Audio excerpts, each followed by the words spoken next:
भरत तिवारी जैसे अनपढ़ को भगत सिंह से कंपेयर कर रहे हो तुम लोग भरत तिवारी जैसे अनपढ़ को कंपेयर कर रहे हो भगत सिंह से, क्योंकि वो ऊंची कास्ट का था और जो फूलन देवी थी वो दलित कास्ट की थी। ऐसे दलित कास्ट के लोगों को नहीं किया गया क्रांतिकारियों से कंपेयर।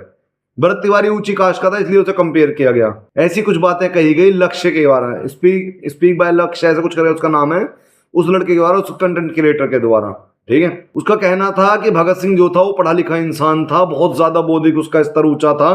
भरत तिवारी तो पढ़ा लिखा भी नहीं है। बहरहाल एक ने कमेंट किया, आप कमेंट सामने देख सकते हो। उस कमेंट में उस लड़के ने ये लिखा कि भाई वो बंदा बीएससी क्लियर था, उसने बीएससी कर रखी थी, भरत तिवारी अनपढ़ तो वो था नहीं। तो वहां पे वो कहता है, क्या नाम है, ये लक्ष्य कहता है कि भाई वो हिंदी भी ढंग से नहीं बोल पाता था। उसकी कई वीडियोस आप देख सकते हैं, हिंदी भी ढंग से नहीं बोल सकता था। तो हिंदी ढंग से नहीं बोल पा रहा है तो इसका मतलब ये थोड़ी है वो अनपढ़ है। बीएससी तो हिंदी में भी होती है कई इंस्टीट्यूट्स में, पहली चीज।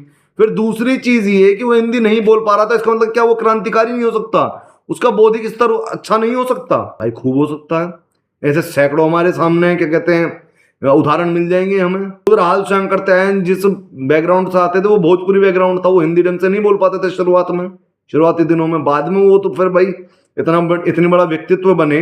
ऐसे ही बहुत से लोग हैं। भगत सिंह जिसे आप कह रहे हो कि भाई वो तो नास्तिक था और ये जो है ये आस्तिक था, तो भाई भगत सिंह जी की बता दूंगा आपको, नास्तिक बनने से पहले वो भी आस्तिक थे। भगत सिंह गायत्री मंत्र के पाठ करते थे बाकायदा, उन्होंने अपने लेख आई एम एन एथिस्ट में लिखा है। वो तो बाद में नास्तिक हुए, हर कोई बाद में नास्तिक होता है। शुरुआत में हम धार्मिक ही होते हैं, क्योंकि जो बड़ा जन समुदाय है ना भारत का, वो नास्तिक नहीं है, वो आस्तिक है।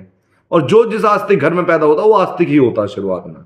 तो इससे आप ये कभी नहीं जस्टिफाई कर सकते थे कि वो क्रांतिकारी नहीं हो सकता। दूसरी चीज, उसे हम भगत सिंह से कंपेयर नहीं कर सकते। तो भाई भगत सिंह से कंपेयर करने का मेन रीजन ये नहीं था कि वो भगत सिंह जैसा बौद्धिक स्तर रखता है अपना। भाई भगत सिंह ने तो बहुत पढ़ाई की थी, हम मानते हैं, कई किताबें पढ़ी थी उसने, सैकड़ों किताबें पढ़ी थी, पर वो समय की मांग थी। इस समय की क्या मांग है? इस समय की जो मांग थी वो उसने पूरी की। उस लड़के ने, उसने आवाज उठाई, सही के लिए आवाज उठाई।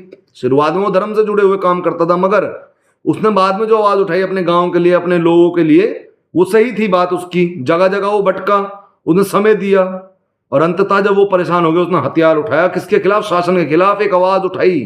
हथियार उठा के चाहता मार भी सकता था गोली, और उसने गोली चलाई फिर भी किसी को नहीं मारी, ठीक है। इसलिए हम उसे भगत सिंह से कंपेयर कर रहे हैं, क्योंकि जिस तरीके से भगत सिंह ने असेंबली में बॉम्ब कांड किया, किसी को मारने के लिए नहीं, सिर्फ आवाज बुलंद करने के लिए, उसी तरीके से इसने गोलियां चलाई किसी को मारने के लिए, बस आवाज बुलंद करने के लिए हथियार उठाए। इसलिए कंपेयर कर रहे हैं और कोई रीजन नहीं है मेरे भाई।